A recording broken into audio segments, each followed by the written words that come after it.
오늘은 전도자의 삶 62가지 7번째부터 9번째까지 당연, 필연, 절대 이 세 가지를 같이 보도록 하겠습니다. 창세기 12장 보도록 하겠습니다. 창세기 12장 1절에서 3절까지입니다.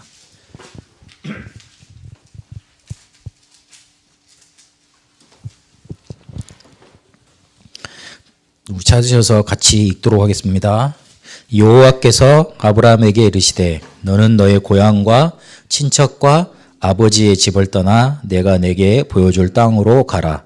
내가 너로 큰 민족을 이루고 내게 복을 주어 내 이름을 창대하게 하리니 너는 복이 될지라. 너를 축복하는 자에게는 내가 복을 내리고 너를 저주한 자에게는 내가 저주하리니 땅의 모든 족속이 너로 말미암아 복을 얻을 것이라 하신지라. 아멘. 당연, 필연, 절대 이렇게 한 가지씩 나눠서 해야 되는데 우리가 2주간 세계 선교대회 때문에 빈 기간이 있어서 오늘 절대를 설명하는 시간표가 겹쳐서 같이 세 가지를 같이 이렇게 해도 되겠다 싶어서 이렇게 말씀을 나누게 됐습니다. 저번 주 우리가 말씀 받았는데 6월절에 대해서 말씀을 받았습니다. 6월절을 맞이해서 예수님께서 나귀를 빌려오라 그러시고 또 장소를 빌리셔서 제자들과 같이 이렇게 6월절 만찬을 하시지요. 그러면서 떡을 떼어주시고 잔을 나눠주시면서 나를 기념하라 그랬습니다. 새 6월절을 세우신 거죠. 근데 설교 중에 뭐가 제 마음속에 부딪혔냐면 그래, 우리의 신앙은 위기 때 나타나는 고백으로 그게 증명이 된다. 위기 때 거의 대부분 나 못하겠다, 힘들다, 어렵다 그렇게 고백을 하지 않습니까? 예수를 믿는다는 거는, 그리고 신앙생활을 잘한다는 거는 우리가 위기와 보면 드러납니다. 나는 스스로 내가 잘하고 있고 잘 믿고 있고 잘 가고 있다고 생각을 하지만 위기 때 내가 어떤 신앙 고백을 하는가에 따라서 보면 내가 잘 믿고 있는 거구나. 그래서 잘 못 믿고 있기 때문에 하나님의 응답이 없는 거구나. 그렇게 확인할 수 있는 겁니다. 그러면 우리가 위기 때 어떤 신앙 고백을 해야 되느냐? 하나님, 나 위기일 수 있어요. 하나님, 이 위기는 나한테 문제되지 않아요. 그걸 하나님이 원하시는 거겠느냐? 그 정도 수준이겠어요. 그 정도는 불신자 중에서도 수준 높은 사람은 합니다. 제가 요즘에 책을 읽는 시간이 좀 많아져서 세상에 많이 성공한 사람들이 했던 고백들을 많이 보고 있는데요. 그래, 세상에 성공한 사람들도 위기 때 고백을 잘했구나. 이게 문제가 아니라고, 이것만 위해서 내가 살 수 없다고 그렇게 고백을 해서 읽었던 고백들을 보는데, 그러면 하나님은 과연 우리한테 그 정도 수준의 것을 주려고, 그 정도 가치 있는 것을 주려고 우리한테 위기 때 고백을 잘하라고 그렇게 하시는 걸까요? 아니죠. 양의 피를 붙들라는 말이에요. 양의 피를 거슬러 올라가면 어느 언약과 딱 그게 근원이 맞아집니까? 창세기 3장 15절에 여자의 후손 우리에게 주셔서 창세기 3장 문제 해결하신다고 약속하셨어요. 그 창세기 3장 15절에 여자의 후손 잊지 말라고 창세기 3장 21절에 보니까 가죽 옷을 입혀서 아담과 하와한테 입히셨거든요. 아담과 하와가 가죽 옷을 입기 전에 뭘 입고 있었습니까? 자기들이 나뭇잎을 엮어서 중요 부위를 가리고 옷을 만들어 해 입었었죠. 근데 해가 뜨면 그 나무 잎으로 엮어서 만든 잎이 어떻게 되죠? 마르면서 사라져 버리잖아요. 영원하지도 않는 걸 가지고 우리의 모든 치부를 가릴 수 있다고 생각하고 우리는 살 수 있습니다. 그런데 근본적인 해결책을 우리한테 주셨어요. 가죽 옷을 해서 입으신 거예요. 그러면 그때 봉제 기술이 잘 발달했겠습니까? 가죽을 푹 뜯어서 그냥 탁 입혀 놓으시기만 했겠죠. 그러면 거기서 피 흐르는 거, 그리고 한 나를 대신해서 이 가죽 옷을 입기 위해서는 한 어떤 동물이 죽어야 된다는 거, 누가 대신 죽어야 된다는 거 알려주시려는 거죠. 그러면서 창세기 4장으로 쑥 넘어가면서 아벨이 무슨 제사를 드렸죠? 양 잡아가지고 피 흘려서 제사 드립니다. 근데 하나님이 그걸 기뻐해 받으십니다. 그러면 어떻게 유추해 볼 수 있습니까? 아담이 피제사 드려야 되는 거구나. 여자의 후손 기다리기 위해서 피제사 드려야 되는 거구나. 그러니까 뭔가 생겼다는 거예요. 거기서. 뭔가 전달이 됐다는 거예요. 그러니까 가인과 아벨이 그거를 생각 없이 그냥 자기 임의대로 그거를 한 게 아니라 배웠겠죠. 아담한테. 다 이야기를 듣고.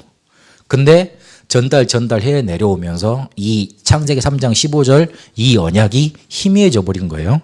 그래서 어떻게 됐습니까? 애굽의 노예가 되어버렸잖아요. 그거 해결하는 길이 다른 게 아니고 양의 피였어요. 하나님 우리가 노예 생활 잘 견딜 수 있습니다. 그래서 빠져나왔습니까? 하나님 우리가 어려운데 이거 한번 잘 견뎌내 볼게요. 그래서 헤쳐나왔습니까? 그렇지 않잖아요. 절대 빠져나올 수 없었는데 자기 힘들로 절대 안 되고 그래서 하나님께 이걸 해결해 달라고 어마어마하게 사무치는 기도를 하나님께 드렸는데 결정적으로 언제 해결되고 언제 이게 빠져나오게 됐습니까? 양의 피 발랐을 때. 하나님이 우리한테 원하시는 신앙 고백은 이거예요. 하나님 내 문제는 하나님 떠난 문제고 영적인 문제고 사단에게 사로잡혀서 일부 때 말씀했던 것처럼 먹고 자고 숨 쉬는 것 자체가 죄인데 그거 해결할 길은 창세기 3장 15절에 여자의 후손밖에 없습니다. 메시아밖에 없습니다. 그리스도밖에 없습니다. 나는 이 그리스도를 붙잡겠습니다. 그 신앙 고백을 하나님 원하시는 거예요. 그래서 6월절 중요한 겁니다. 이게 6월절을 우리가 붙잡을 수 있도록 집중해야 돼요. 조금 다른 거 우리 속에 들어오면 또 놓쳐요. 그래서 신앙생활은 선택이다 그랬어요. 집중은 선택이다 그랬어요. 어떤 걸 선택할 거냐? 좋은 말을 우리가 선택을 할 거냐? 그렇지 않아요.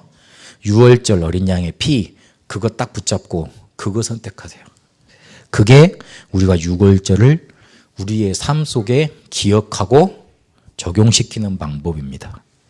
그렇게 우리가 집중하고 복음의 선택을 계속하고 있으면 알아지는 게 뭐냐면 당연성입니다. 하나님을 떠나 있어서 우리가 죄 속에 빠져 살아있기 때문에 그리고 사단에게 속아서 사단에게 잡혀있기 때문에 우리한테 온 문제는 당연하게 올 수밖에 없었던 문제입니다. 거의 대부분 내가 왜 이런 문제를 당했을까 그러는데 자세히 따지고 보면 과거에 내가 잘못 살아온 결과로 나타나 있는 문제가 많아요. 지금 내가 당하는 문제, 과거에 내가 잘못 살아온 게 많다니까. 그래서 와 있는 문제가 많아요. 내가 인정하고 싶지 않지만. 그런데 우리가 진짜로 고통받는 문제는 하나님을 떠나서 죄 속에 빠져서 사단에게 잡혀 살아왔으니 당연히 올 수밖에 없는 문제들인 거예요. 그러면 당연히 뭘 붙잡게 돼 있냐? 복음 붙잡혀지게 돼 있어요. 왜? 하나님을 떠난 문제니까. 그래서 창세기 3장 15절 복음 그리고 이게 또 어떻게 나타났습니까? 출애굽기 3장 18절에 6월절 어린 양의 피, 이사야 7장 14절에 임마누엘로, 마태복음 16장 16절에 그리스도로 성취하셨죠. 이 복음을 당연히 붙잡게 되어 있어요. 문제를 제대로 당연히 본다면 복음도 당연히 붙잡아지게 되어 있습니다. 그래서 복음을 못 깨달았다. 그 사람 되게 머리 나쁜 사람이거나 아니면은 인정하지 않고 있는 거예요. 자기 문제가 하나님을 떠나서 본 게 분명히 맞는데 따지고 들어가 보면 절대자가 보일 거고 신이 보일 건데 인정하고 있지 않는 거예요. 인정하고 싶지 않는 거죠.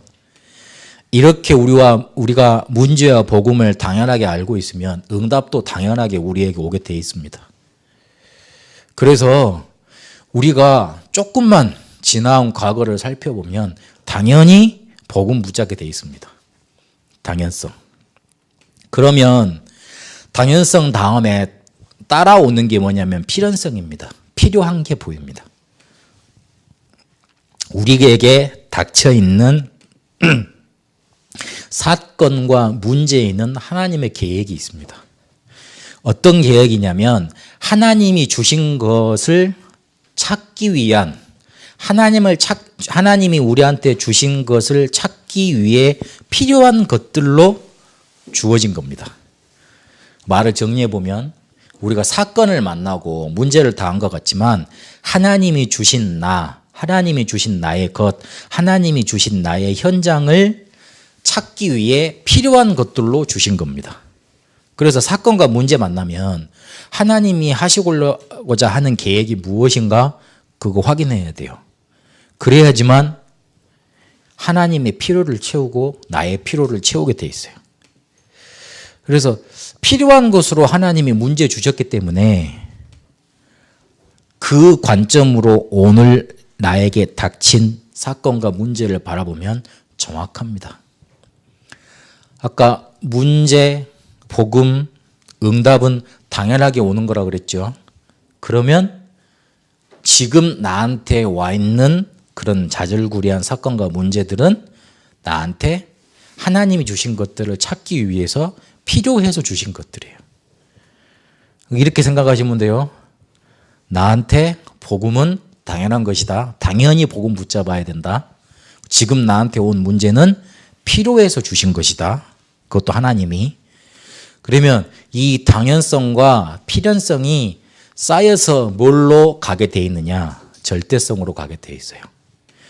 절대성이라는 말은 하나님의 절대 계획이 담긴 목표가 있다는 겁니다.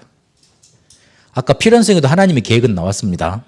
이거 어떤 거 계획이 있다는데 그 정도 계획을 말하는 게 아니라 하나님이 우리를 통해서 분명히 이루고자 하시는 게 있어요. 오늘 창세기 12장 1절에서 3절까지 보니까 아브라함한테 그러셨어요. 너를 복주는 자에게는 나도 복을 주고 너한테 저주를 내리는 자에게는 저주할 것이다.